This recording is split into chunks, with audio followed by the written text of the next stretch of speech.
It's 50 Plus Life on Demand, and I'm Louise Skeen, and today is Weight Down Wednesdays. Now, today's topic, I'm not actually reading out a question, but I'm going to talk to you about caffeine, because we actually often think that weight only comes from basically solid foods that we put into our body through the energy in. And of course, if you don't expend it through energy out, through moving your body, it turns to excess weight.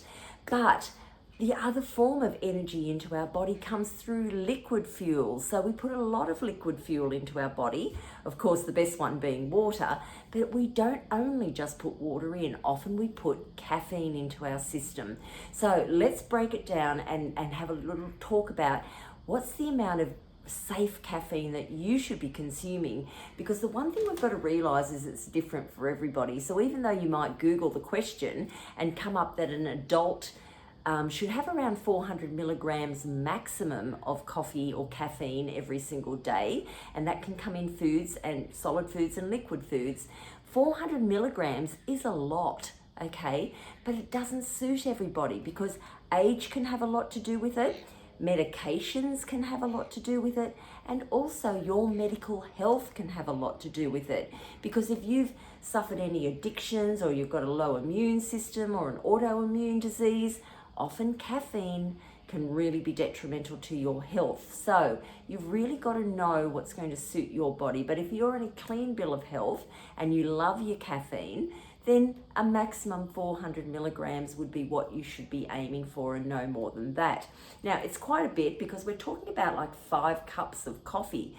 But here's the thing, how big's the cup? So that's the other thing you've got to realize. If you're making one at home and it's a standard cup of coffee, okay, that's basically 1 serve of coffee.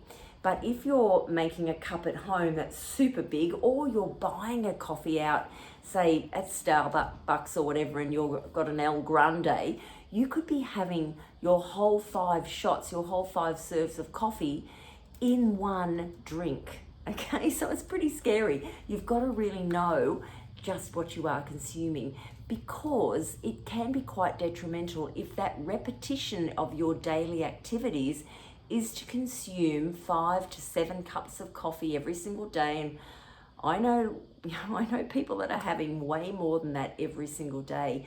And then they're wondering why they're feeling shaky, or they're anxious, or they might have high blood pressure, or they're not sleeping well at night, or they've got headaches and migraines, or they're finding that they're craving coffee all the time. This is the reason why, because it's an addiction. Coffee has the ability, or caffeine has the ability to create addiction. So we've got to be mindful of all those things. The other thing we need to realize is that caffeine is not just in coffee. It's also in tea leaves. It's also in cocoa beans. It's also in cola nuts, which we don't have many of here in Australia, but certainly overseas, cola nuts are pretty common foods to have. Now, we've also got it in chocolate. So that means that if you're consuming chocolate-covered pastries and foods, muffins, anything like that, you're getting caffeine in there as well. It's also in lollies, for goodness sake. You wouldn't even know it, but it is. If you've got a coffee-based lolly, it's going to be in there as well. It's in sports supplement drinks. Oh my goodness, read the labels, because again, you might be thinking you're only having 1 or 2 cups of coffee, but you're having 1 or 2 sports supplement drinks as well that could be having 2 or 3 serves of caffeine in there. Can you see how quickly it can add up? And then you're wondering why you've got side effects. So that I spoke about, the shaking or the headaches and migraines or things like that. So super important. And of course the energy drinks, I can't tell you enough to try and avoid those energy drinks without naming any actual names of brands. You'll know the ones, they come in long silver cans or whatever, and they're just, the shots of coffee or caffeine, that are in those is scary. I've only had 1 sip, probably half a can, once in my life of a caffeine drink, and the racing palpitations I immediately got frightened me. That's all I can say. So I've never touched one since, and that was about 8 years ago.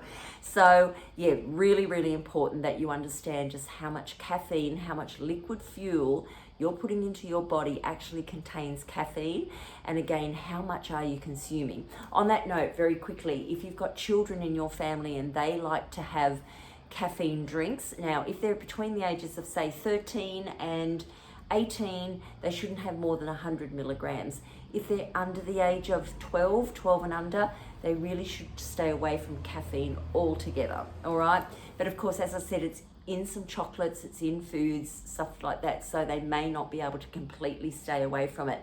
But again, you're the responsible adult that needs to control that for them. And I know you will. So thank you for joining me for Weight Down Wednesdays. It all helps, I hope. And I hope you're finding these really useful. Please subscribe to my YouTube channel if you'd like to be first to receive my information that's coming through on Mindset Mondays, Weight Down Wednesdays, or Fitness Fridays. I'll talk to you again soon.